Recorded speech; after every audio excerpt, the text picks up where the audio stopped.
Here we are. Good.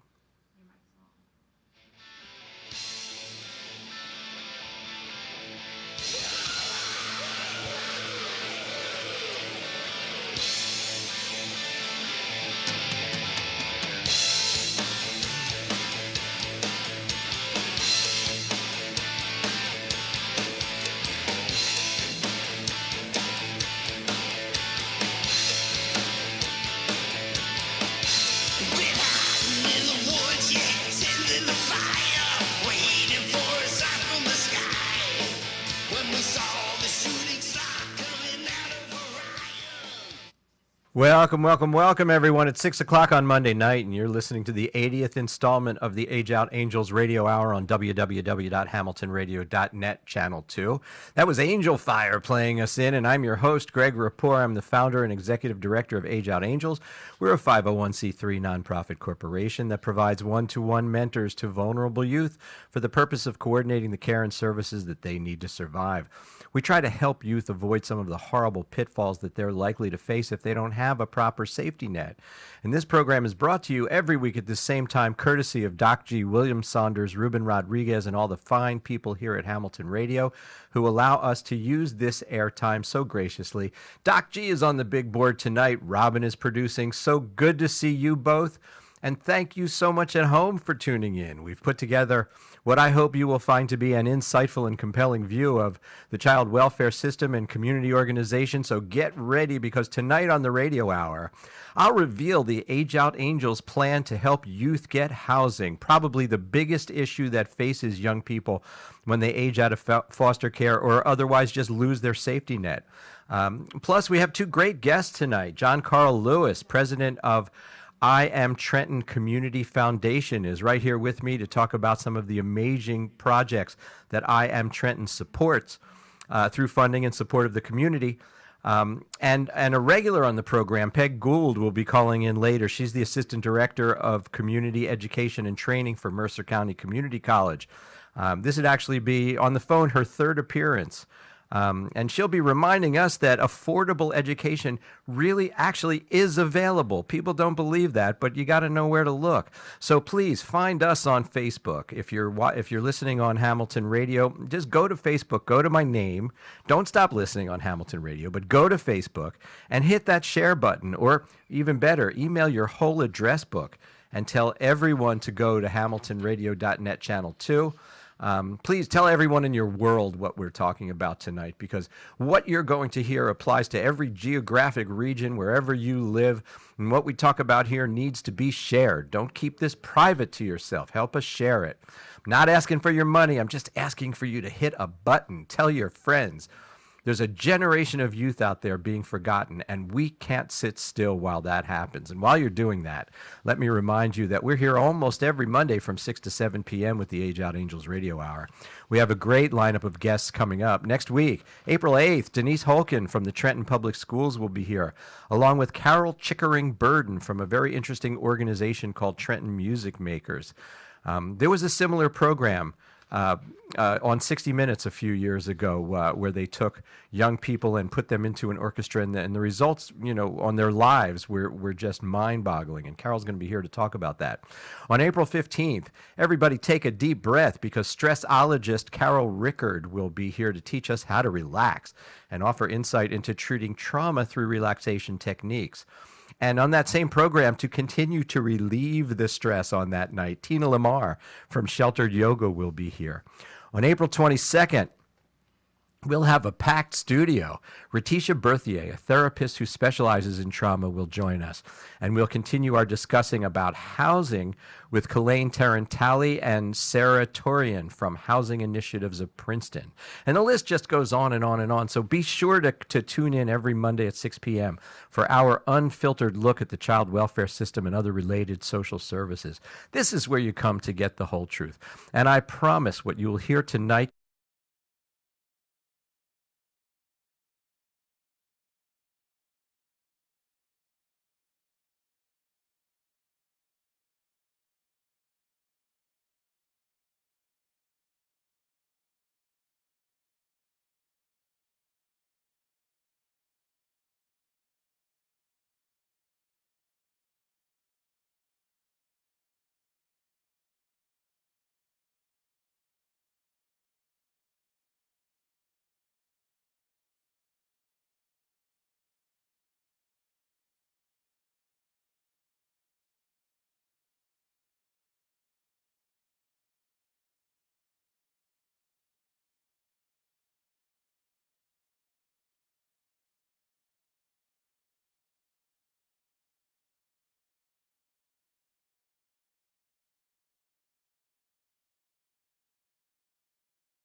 various notables in the city.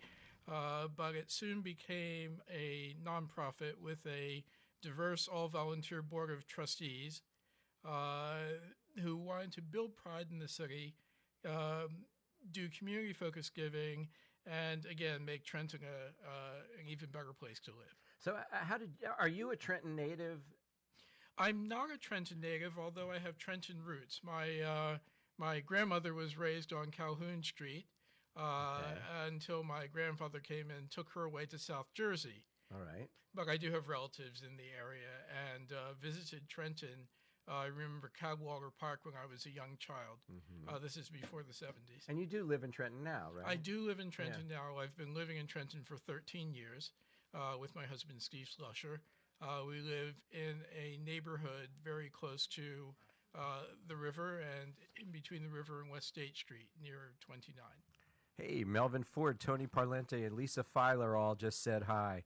Glad to have you guys on board. So what was it that led you to donate your time to the I Am Trenton? I mean, there are 800 nonprofits in Mercer County. What drew you to this one?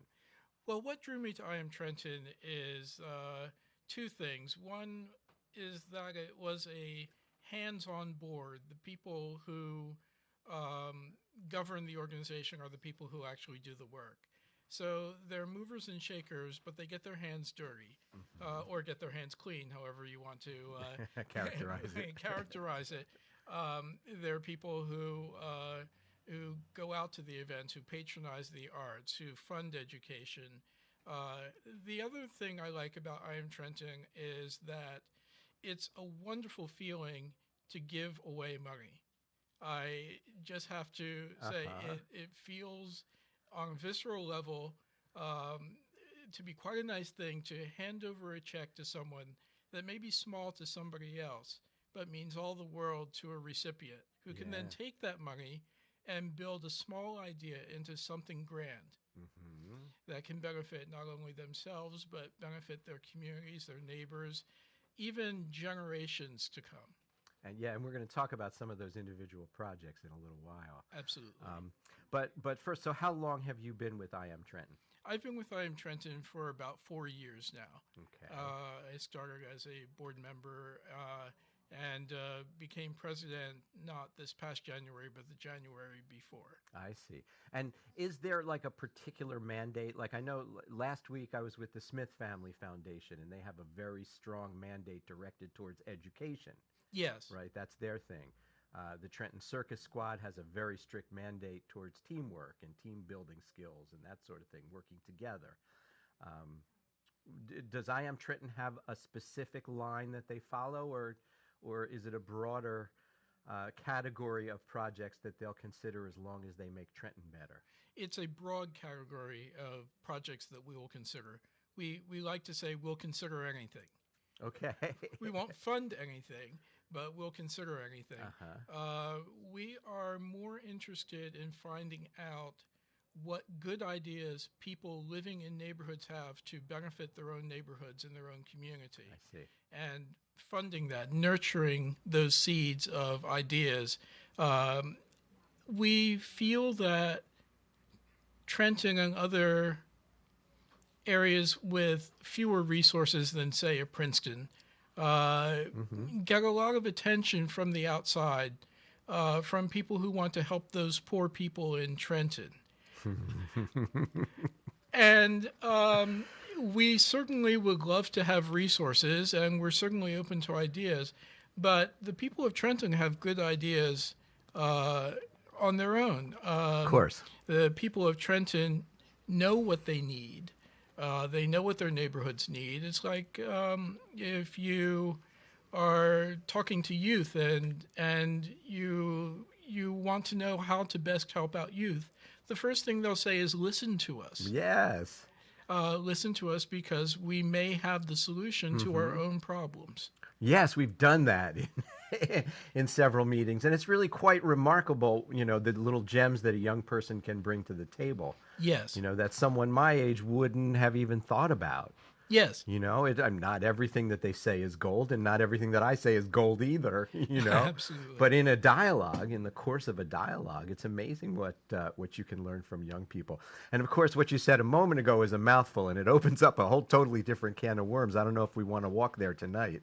But I've had this discussion so frequently because lots of times I'll be like the only white person in a room, Yes. in Trenton, and so we have this discussion where people want to, sort of swoop down from West Windsor and Princeton and places that are more affluent, and help those poor black folks find the way.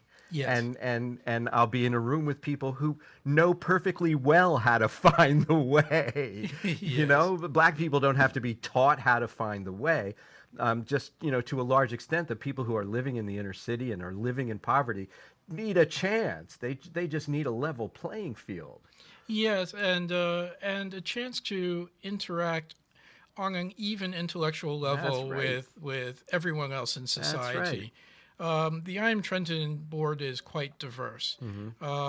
We have older white people, we have younger Hispanic people, we have Asians, we have black, we have a wide variety of people on our board.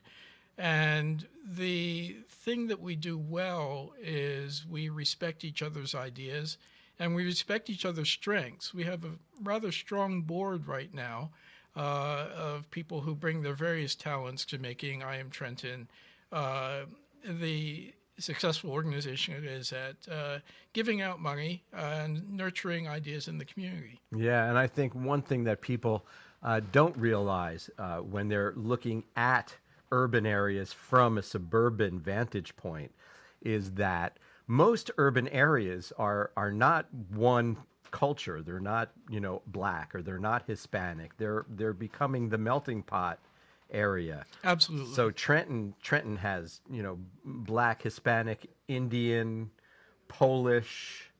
That's off the top of my head. Yes. Is there an Asian population also? I don't Trenton? know that there's a large Asian population in Trenton, but we also extend to the people who work here, who play here, who look to Trenton for guidance on what an urban experience ought to be about. So when you look at a city like Trenton, it's a big multi-component Yes. situation, right? So is there a place where you focus? Like, do you say, maybe we should be thinking about the parks this year, or maybe we should be thinking about the schools? We think about those things, and we've talked about getting more involved with economic development. I don't know whether we have the bandwidth to do that or not, but that's the sort of thing that's on our minds. We have nurtured projects that help people, especially artists, advance and become more professional and take it from a hobby to more of a profession. I'm thinking of Bentrus Yusu, who is a fabulous photographer who came asking for a small amount of money to buy some equipment. Well, Bentrus is taking that equipment and she's teaching classes to kids about how to do photography, and is putting together a book that will showcase some of the good things about Trenton and some of the people who are doing good things here. So that makes you feel great about the money Absolutely. that you've given, because you see it take the next level, right? Yes. Go to the next place and help somebody else. Yes, I'd like to talk about Kimmy Carlos, who founded the Urban Mental Health Alliance. Absolutely. She had a great idea, was not even incorporated as a not-for-profit, came to us and we gave her some support. And she said, this really gives me the credibility, even to myself, to take it to the next level, to become a 501c3 nonprofit. And now she's lecturing all over the place, taking a message of urban mental health to the places where it's needed, and educating those who feel remote from the problem about what an issue it is and how they can help. She's a very special person in the city of She Trenton. is. Kimmy, if you're listening, we love you. Don't forget, Yes. okay? Yes, we do. Okay, so how does a person sort of get in touch with you with an idea? Do they just find you on the web and send you an That's one email way. or something? I mean, people just come to you with their Well, we have an annual grant round that we run. okay. The applications are announced on June 1st, and we invite people to apply with their good ideas. We will have not only technical assistance workshops on how to fill out our applications, but we hope to have ideas workshops where we gather people who can just have them talk through their ideas in a group of people who can give them feedback. This has resulted in a number of good things, one of which is collaborations happen. Another effect we'd like it to have is so that people who have the same or similar ideas can actually work together. Trenton has no lack of nonprofits. That's right. Nor a lack of fragmentation. Nor lack of fragmentation. Everybody has a mentoring program, and they're all good. They're all doing work. Yeah. But what would happen if they all got together and pooled their resources, and we're able to streamline both how people could get involved and be more efficient in the people they reach. Right. I mean, that's a very good point because each of us who's running these programs is spread so thin, Yes. right, that the economies of scale might come into play in a situation like that, and to everyone's benefit. Yes. I would think. And one of the things that I Am Trenton does, and one of the things we do well, is we gather resources from the community, we pool the resources, and target them, so that I'm not saying don't give to nonprofits in favor of us. Please give. Right. Give. Yeah, don't stop giving. Please give to all good causes. But sometimes if I Am Trenton can pool our resources to give a little larger gift that's still meaningful to an organization, but that will take it to the next level, thereby keeping an organization from having to spend that much more of their time raising money. Yeah. Yeah. And spend that early energy getting their idea honed, getting themselves to a position where they're attractive to a bigger market, so that they can do the work that they need to do. Yeah, absolutely. I think folks who aren't running nonprofits don't always realize that every nonprofit just starts with somebody has a vision. Yes. A vision of how they'd like things to be. And then there's this long path Yes. with usually fraught with mistakes. Fraught with all sorts of mistakes. That you have to walk in order to start to realize that vision that you started out with. Yes, when and you're doing it. And that's why I want to give a shout out to places like the Smith Family Foundation. As they were getting established, they met with I Am Trenton, and we talked about ways that we could work with each other. We'd love to find ways to work with them. But one of the things I really like about what they do is they are intentionally building capacity and investing long-term in organizations to help them build the skills that will ensure good governance and ensure a better outcome for their vision. Yeah, I was at their meeting last Friday, and their organization seems like so much tighter than it was when it started, and by tighter I mean more professional.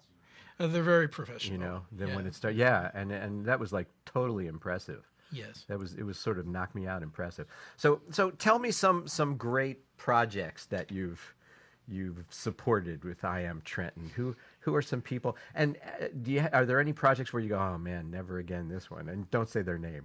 I won't say their name. We get lots of requests for one-day seminars, which are really good and they're really helpful, but they don't tend to have the long-term impact that we hope they would. They don't sustain. Well, they come in, they get a lot of people excited about a bunch of ideas, and then if there's no follow-up, there's no sustainability. One of the organizations that really takes it to the next level with our resources is the Trenton Community Music Makers. Oh, how about that? Yes, we have given them a little bit of funding over the past few years, and they've taken that funding, and there's a cohort of students who have benefited in middle school, who are now moving up through high school, who are now becoming leaders, just by the way Carol has taken those kids and brought them along through El Sistema. Right. And the money we provide has taken them to the next level each time. Oh, that's wonderful. Yeah, that if you're playing in an orchestra and you don't know how to get along with others, right? then you have a typical 8th grade orchestra. Yes. Everyone's sort of out there on their own plane. So there's just more to it than just playing the music. There's more to it than just playing the music.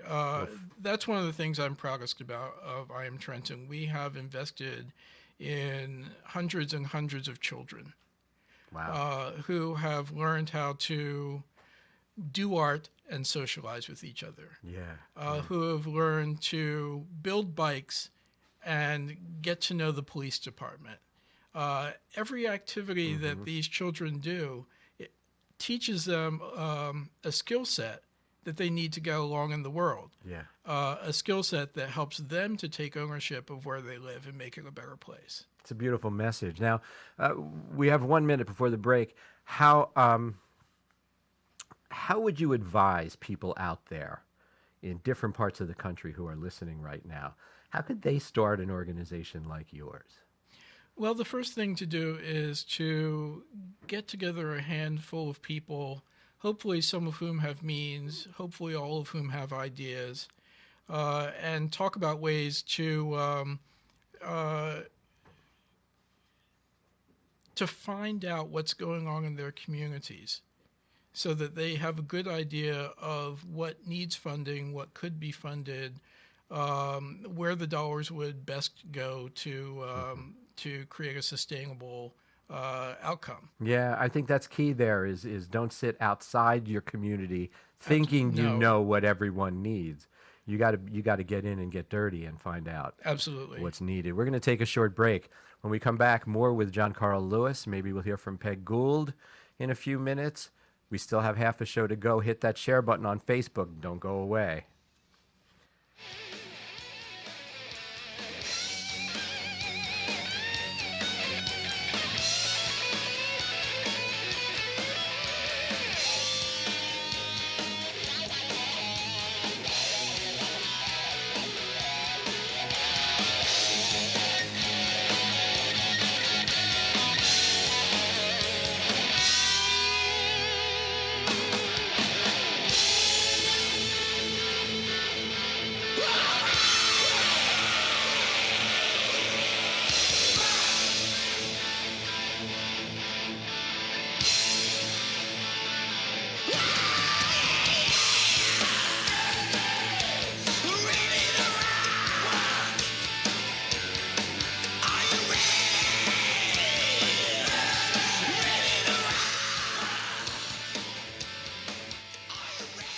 And we are back. Before we go further, I do need to thank all the people who made donations to Age Out Angels this week. It's the money that makes the world go around, and we need to thank you so very much for your generosity. And hey, if you have an employee giving fund or matching gifts foundation associated with your place of work, we would certainly appreciate your contacting us and telling us how we can participate in that. Private message me on Facebook or email to greg@ageoutangels.org. And I want to remind everyone that you can donate to Age Out Angels every time you make a purchase from Amazon. All you have to do is designate Age Out Angels to be your Amazon Smile designee, and a portion of your payment will go to Age Out Angels without it costing you 1 cent more. I can make it easy for you to designate Age Out Angels as your Amazon Smile recipient. All you have to do is contact me either via Facebook or greg@ageoutangels.org, and I can send you a link that will take you directly to our designation. I also want to tell you that last Friday was the most remarkable day. Age Out Angels was represented at 2 events on the same day, and both were brilliant in New Brunswick, New Jersey. We started the day at the Umbrella Passport to Education event, where we met close to 100 youth and their caregivers who came together to gather information about higher education. Good kids trying hard to overcome mind-boggling obstacles. And I want to give a shout out to Ebony Leonard and Margie Blickard and the numerous folks at Umbrella for hosting. And to 2 of our angels, Trella Mitchell and John Jansen, for spending the whole day working at our exhibit. They were exhausted at the end of the day and happy. Then, while Trella and John were working at the Umbrella event, I had the pleasure of spending some time at the New Jersey Child Placement Advisory Council's Partners Moving Forward meeting. Now, every group where Age Out Angels participates tries to focus on the solution to one part of the puzzle. Like, one group focuses on violence, another focuses on mental health, another group focuses on jobs. And this panel at the New Jersey Child Placement Advisory Council Partners Moving Forward focuses on the issue that's near and dear to me personally, which is housing. So you know how important it was for me to be there. And what I love about their approach is that they have contacts established statewide, and the organization itself stems from the judicial branch of government. So we get to meet people who are genuine difference makers, people of action, working through the law to find solutions. And thanks to Chairperson Lorene Wilkerson and Vice Chair Eunice Salton for hosting, and Mary Coogan from Advocates for Children of New Jersey did an amazing job moderating. And we'll have more about this in future shows, because you know how important housing is to me. So thanks to all of those people. Friday was an amazing day. And this is an amazing day, too, with my guest, John Carl Lewis. You were, in the break, you were talking about the billboards. What are the billboards? The billboards are how many people know I Am Trenton. Not long after we arrived in town, there were these wonderful billboards around the city proclaiming I Am Trenton, and showing people who were pillars of the community, doing things, had interesting ideas, just where people could see them and say, hey, this is what Trenton can aspire to. These are the sorts of things Trenton can do. So 10 years later, we were able to, maybe a little shy of 10 years, we recreated a billboard campaign gathering the same sorts of people who were building community, people like Orchid House, Amini Sababu of the Serenity Garden, and a host of others, who were just making life in Trenton better places to be. Excellent. Okay. So when is is there a grant proposal season that you have for people to? Yes, we do. We announced the applications in June. We start taking applications in July, I believe. Mm-hmm. And then by August, we award the grants. Okay, and are the grants for like a 12-month period from the moment of the award? They're for a 12-month period. That's how the they work. citywide grants. Mm-hmm. So there are no like 2, 3, 4-year grants, things like that. Just no, everything is we 1 haven't year. done that. Mm-hmm. You're looking to plant the seeds. We're looking to plant the seeds. That's what it seems like. And people can come back to us, but we like for them to have a different idea. Okay, there's a caller on the line. Is it possible for you to put that caller through? Let's see. Hi there. You're on the Age Out Angels Radio Hour. Who's this? I'm not hearing a sound. We've been having some trouble with these phones lately, and it makes for such professional radio when we do. Oh, well. I hear someone like trying to scream at the other at the other end, but not really getting through. It's kind of like a bad horror movie when that happens. You know they're there. You know they're screaming, and yet no one can help them. Peg, is that you? Yes, it is. Ah, there you are. Okay. How are you? I wrote to you in my email, right? I said the phones have been giving us trouble, so don't give up, right? Exactly. I was getting ready to hang up and then call back in, but I Yeah. thought I'd wait and see what happened. I'm glad you did. I'm glad you did. I hear you guys are having quite a day over there at Mercer County College. Oh, my goodness, Greg, you would not believe. Tell me. So, first of all, I can update on the program. Trenton Makes out-of-school youth program. Uh-huh. We'll be taking in another cohort of students in 2 weeks. That will take our total to 37. Have they already applied, or can they still apply? No, the ones who are coming in have already applied, but I'm still taking applications. Okay. Where can people go to apply? At the Trenton campus of the college downtown at 102 North Broad Street. Okay, so you would go in person to the North Broad Street campus. That's correct. And how much does it cost? It's free. That's my point. There, you can get an education. You just have to want it. Right. That's it. Absolutely. So you're bringing in 37, you said, new people in a couple of weeks? Well, I will have served 37 altogether Okay. in 2 weeks. And what are their ages? 16 to 24. And do you also have a program, though, that serves older people, right? I have a part-time, well, I have several programs, Greg. I have career training, and that will have served 23 students in a couple weeks. Wow. Then I have a part-day program for people who need their high school diploma, but they just can't commit to a full day, or they're over 24 years of age. Right.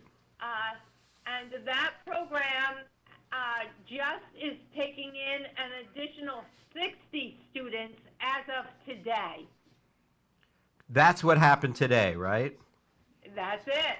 You took in... And then I have my ESL program, ESL, where I brought 90 students in today. Wow. No, what a day you're having. Where did you put them all? I run 9 ESL classes here a week. I have 6 high school diploma classes part day a week. My Trenton Makes program runs. I have a Welfare to Work program. That's by referrals only. Uh-huh. And my career training program, that I have 1 class of that every day, but I have 5 different programs under that, including culinary program where I have 6 adults registered to learn culinary managerial skills. I think that's brilliant because that way you don't have to bring lunch. I guess not, but I never quite get away from the desk long enough to go down. Oh, isn't that something? So in the career training part, culinary is one, right? What are the other ones? Culinary is one. Office administration is another, and students in that program get certified through Microsoft Corporation. Oh, wow. I have a medical billing and coding program where students get that certification. And then I have computerized bookkeeping, which offers studies in QuickBooks and Peachtree, which are both computer-based accounting platforms. Fantastic. You know, I'm sitting in the studio with John Carl Lewis, the president of I Am Trenton. Do you know John? By name I do. How are you doing, John? Doing quite well. Good to hear you. And like we were saying, that Trenton, you know, is a bit of a melting pot right now. And so my question to you is, when you're teaching English as a second language, are you getting like several different people from different cultural backgrounds in the room at the same time, or is it all pretty much one group? No, we have people from all over the world, Greg, in our program. We can have people from Central and South America, the Caribbean, different countries in Africa. We have people from Eastern European countries, India, as well as some of the more traditional Asian countries such as China and Korea, Vietnam, Thailand, Bhutan, Burma, you name it. We have just about from everywhere. That's pretty. You're the UN, for crying out loud. I think it is. So who puts all these programs together now? Where do you get the curriculum and stuff for all of this? This is so diverse. The curriculum we use for all of our programs is the national curriculum that's called the College and Career Readiness Standards. Mm-hmm. Career training, where they get certified in different things, that's different because that's very specific, and that's more geared towards a certification in a field. Right. But for our high school ESL and youth programs, we use College and Career Readiness, and all of those programs are absolutely free because I write for funding for them, so to keep them free, so people don't have to worry about paying for a class in addition to everything else. So if I've dropped out of high school when I was 16, and I've languished for 5 years, and now I'm 21, and I decide that I'm going to grow up and finish high school, do you just finish? Do you pick up where you left off, or do you sort of test in and find out where you should start learning? No, that's a really great question, Greg, because a lot of our students, unfortunately, they left high school for whatever reason in their 12th grade year. Oh, my goodness. And I don't know, they might be a couple credits short, they might have attendance issues or whatever. Mm-hmm. Everyone in the program, including youth programs and my part-day programs, is studying and preparing to take the same battery of 5 tests. So no matter how much high school, how little high school, how well you did, or how not well you did, you're preparing to take that same 5 test series as the person who's sitting next to you who had more or less high school. I see. So does that test series, does that have a name? The high school test, it's called the TASK test.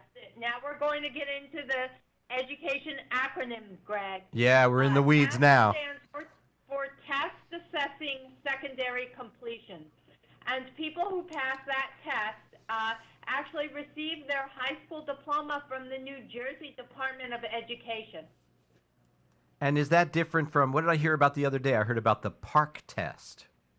The PARCS test is actually given in regular high school, a 9 to 12 traditional school, and that's an aptitude test that all individuals in 9th to 12th grade in public school must take. And the schools are ranked and they receive funding based on the PARCS test, but we have nothing to do with PARCS at all. I see. Well, what if someone graduated high school? Because this comes up a lot. I got to tell you, people graduate high school, but don't really have 12th grade skills when they do. And I actually found out just the other day that you can take the PARC test and not get a good enough grade to graduate. And the way around that is you take the SAT, and no matter what score you get, the fact that you've taken the SAT, you could get a 3. They'll let you graduate. I'm not sure exactly how local schools work that in terms of PARC achievement and SAT replacement. Yeah. But my question to you is this. If I wake up one morning and I realize that I've graduated high school, but I don't have any skills, I'm trying to get a better job, but I just don't have the skills, can I go to you for a redo? Part-day program. I'm sorry? You are still welcome to enroll in my part-day program, kind of like as a refresher type of thing. It's like a redo, like a mulligan. Correct. It's a do-over, to try to really pay attention this time around. Right, to just try to augment your skills and refresh yourself on some things you might have forgot or some things you never knew that you learned or whatever the case would be. Yeah, because I found out just the other day that Trenton, generally test scores lower than the state average, right?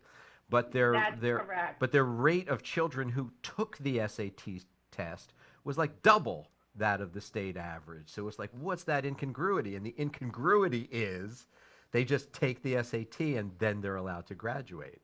It's weird. Wow. Yeah, it's strange how education has developed workarounds Yeah.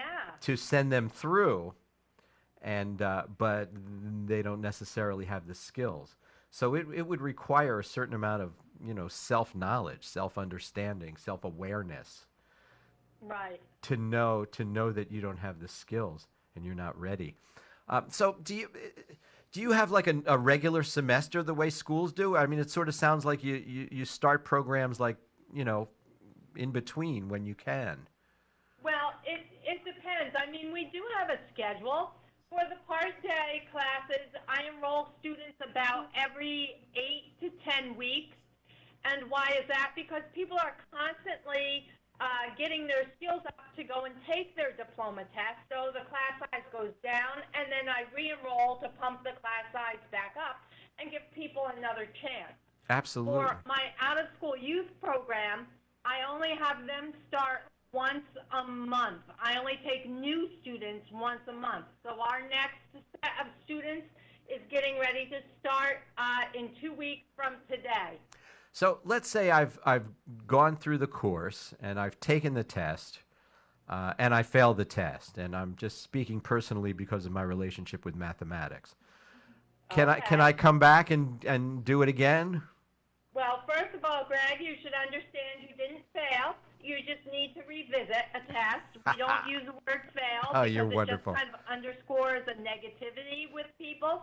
So sometimes people do have to revisit the math or whatever section again, and that's not a problem. We brush them up. We work on their needed areas where they feel that they are weak and where their test scores show they are weak, and we send them back again. Usually no sooner than a month. Give people a good chance to really brush up and get some intensive instruction. Lovely, lovely. My college was nice to me like that too. They let me revisit math 3 times. So that was kind of nice. So what's coming up, Pam? What do you see in the next 6 months? And I said Pam, but I mean Peg. In the next 6 months, I see hopefully lots of graduates from the program, lots of successes, lots of people getting their English skills up, lots of employment for people coming out of our programs, lots of college enrollment, and continued enrollment in the programs themselves. And do you have like graduation ceremonies and things like that? Do you do little pomp and circumstance? Yes, we do. We have one coming up very soon, although I don't remember the date off the top of my head very well. But we have graduations going forward twice a year, December or January time, and then we come up to May or June time. Fantastic. You have to invite us to those, especially if the culinary school is graduating. Ah, okay. I can do that. Peg, it's always good to hear from you. I know you're busy right now taking all those new folks in. So but Greg, you got to love it because so many people are getting a good opportunity to have something. It's free programs for all of them, and we're right downtown. So I think why not come? Why not stop by for a high school classes or brush up your skills after work? I think it's 3 amazing. Nights a week. Yeah. So why not just stop by on your way back from work? I think it's just amazing, and I think your energy is just the icing on the cake. I love it, and you come back on this show anytime, okay?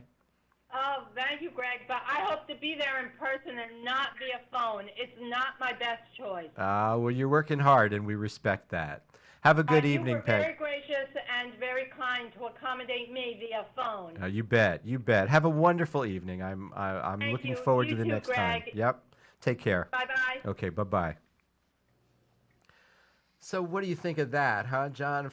You could get a free education. It's there for the taking. Absolutely. And just in my travels around Trenton and getting to know people, there are a lot of students who really have given up hope and don't know that these programs exist, or they've tried a program or two and thought, no, these programs aren't for me. So it's wonderful to know that they're out there. And I think, the thing that gets me is that students leave school for a lot of different reasons.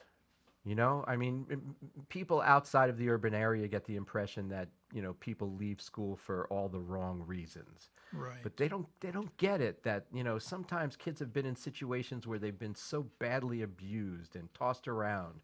And sometimes they just run away. And the day they run away isn't something that they're thinking of, like Right. maybe if I just hang on for another year and a half, I can finish school. That's not going through their thought process, No. And there's the other sad reality that we have a generation of kids who are raising their siblings Yeah, absolutely. Yeah. for whatever reason. The parents aren't able to fulfill their parental responsibilities, and so the kids are trying to figure out how to do childcare, how to feed Yeah, yeah. a family before they've become launched themselves. Yeah, well, actually, I see a lot of kids who are doing that for like all the good reasons, like single mother who's working 3 jobs, Yes. and just trying to bring home money to feed the family, right? But then, the oldest and the second oldest has to take care of the younger ones and make sure that they get off to school and make sure that they have sandwiches or something like that or clean clothes. It's a whole lot of responsibility. But what I've also seen in some of those kids is that if they have parental responsibility long enough when they're young, it's hard for them to leave and go away to college. They feel like they're abandoning, Yes. you know? There's almost a feeling of, if I succeed, what will happen to? Yes. Because one of the ways our culture is set up, you almost have to separate from your family in some way in order to be a conventional success. Yes, absolutely. Which is a phenomenon which hurts kids who are even going to college, even in the Ivy League. People who feel a strong attachment to the family and can't break away often have trouble in school. Yeah, it makes sense. I would like to take just a short break for 1 minute. When I come back, I'm going to explain my plan for how we're going to house these kids on $600 a month. Why it's so crazy, it just might work. So don't go away. Stay right where you are. And this is a great chance to hit that share button on Facebook, because what I'm about to say is going to be incredible.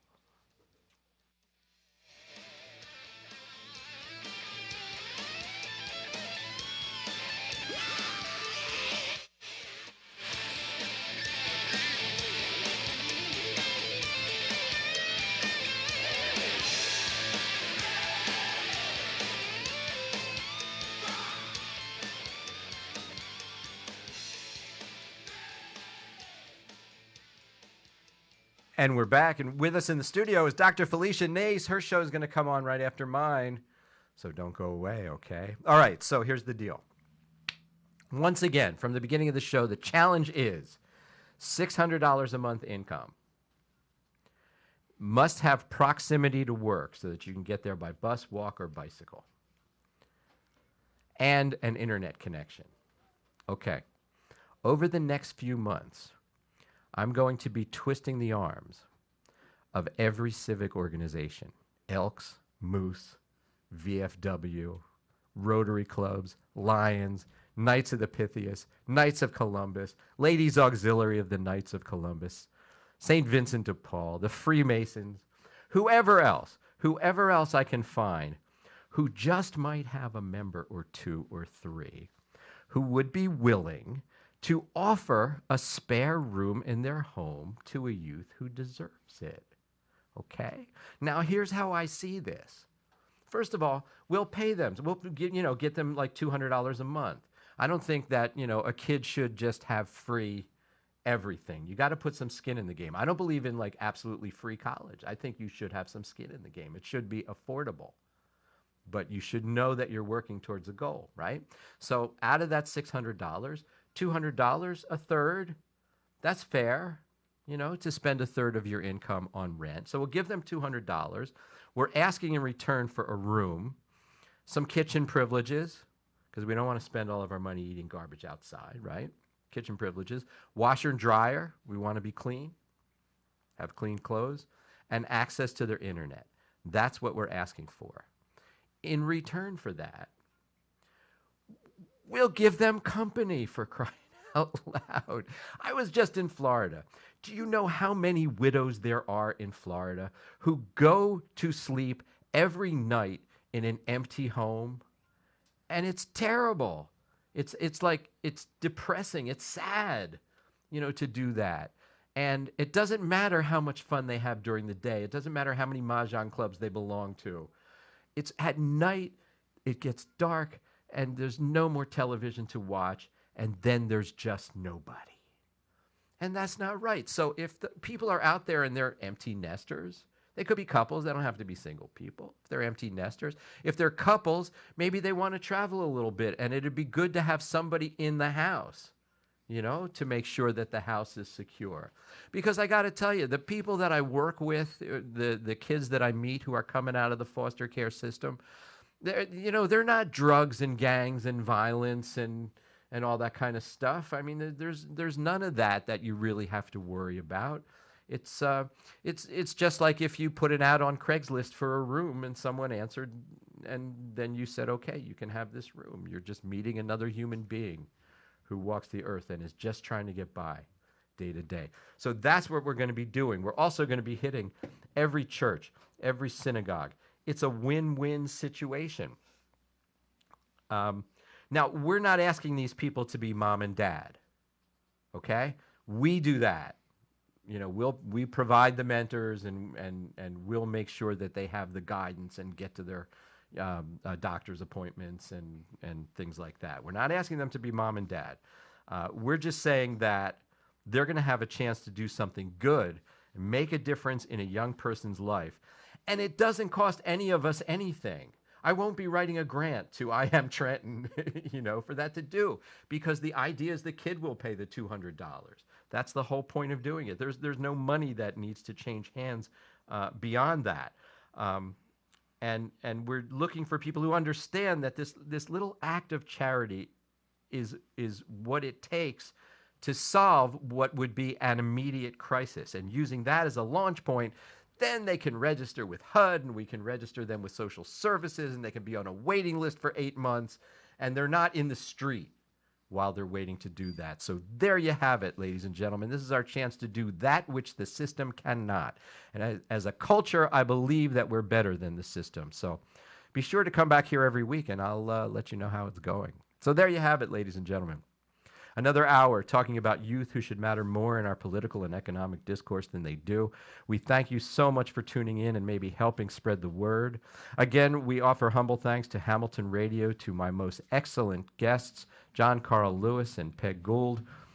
Thanks to our dual engineers tonight. We had Doc G, and then Ruben came in and played tag team with him in the middle.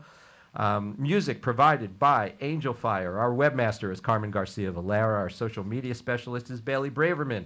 Join me next Monday, April 8th. Denise Holkin from the Trenton Public Schools will be here, along with Carol Chickering-Burden from the Trenton Music Makers. So until then, let's make this week the best week ever. Have a great evening. Dr. Nace, it's over to you. Thank you so much. Those were words from our wonderful host from Age Out Angels. You had an awesome show tonight. So, listening audience, you are here tonight with Dr. Nace. This is The Argument, and we're discussing part 2 of a topic that I started to discuss with you last week. And that topic has to do with LGBTQ. It will be rolling out in a school near you very soon in the state of New Jersey. Our governor has mandated that every school in New Jersey, public schools that is, begin to teach LGBT history.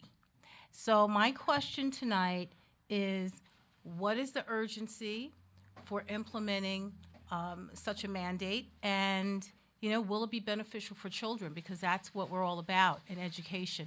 We're all about implementing those things that will be beneficial to children.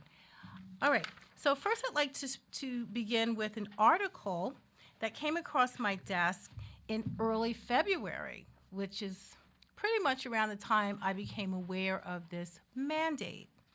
So the title of this article is, New Jersey becomes second state in nation to require that schools teach LGBT history. It's dated February 1st, and this article is taken from northjersey.com. So, again, if you would like to open up another page on your computer, you can go to northjersey.com and type in New Jersey becomes second state in nation to require that schools teach LGBT history. Now, I'm going to dissect this article because this article is indicative of the types of articles that are out there. There are no statistics to support why we are taking on this mandate in our state. There are no statistics to support that this will be beneficial. There is no hard evidence. I'm talking zero hard evidence that if we implement this LGBTQ history, that our students will be better for it at the end of the day. We're talking K through 12, people. We're talking about beginning these lessons in kindergarten.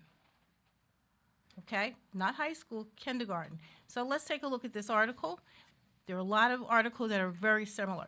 First off, the article begins by stating, New Jersey has become the second state in the nation after California to adopt a law that requires schools to teach about LGBT history in a move hailed by civil rights groups as a step toward inclusion and fairness.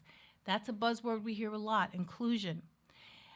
That word inclusion, parents embraced it years ago, and then it opened up a door for politicians to include anything, basically, that falls under that umbrella.